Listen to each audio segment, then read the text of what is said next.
kular hakani kesni. Bangan tray hok yaki kamjong. Hok do.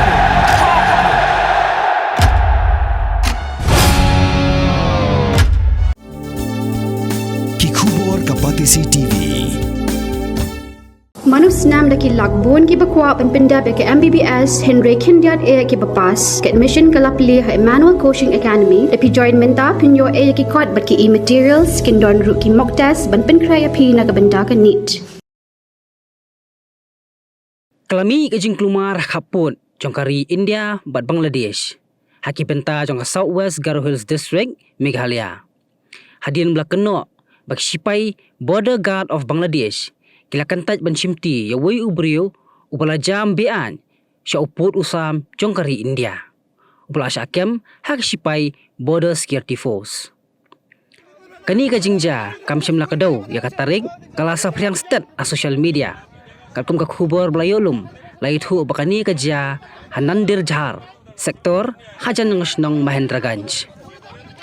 Hadin kani sipai BSF kila IT sya sipai yada kaput kari Bangladesh kumba julong garukom hendak sipai kari Bangladesh kila Kyntait penban ban Shimti yu wat habaula pensisya yala di ba udai unong song kari Bangladesh kat bag sipai yada kaput jong kini ki arteli giri kirangnya peninya kipai ba nong song hak kaput kari Bangladesh kila kensyot ik sipai ban om Shimti ya uni urang ba namar bag sipai yada kaput kari Bangladesh kila Kyntait uni orang ba ulas akut syabar ka jingkia sainar sya. Halor kani ka jingja katanat sipai BSF Meghalaya Frontier tempat ajing pensyai AAUM syakilat pathai kubur.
Mornings are always busy. Everything feels fast. I hear mom shouting and I'm trying not to be late. Outside, Shillong is already awake. Cars move slowly, horns are loud. It feels like everyone is in a hurry.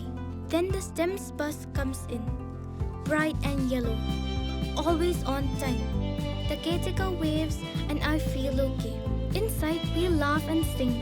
We share snacks, we help each other with homework. It feels nice. My parents know I'm safe through the STEMS app on mom's phone. Because this bus isn't just a ride. It takes us to school with friends and a little bit of hope. This is STEMS, our ride, our future.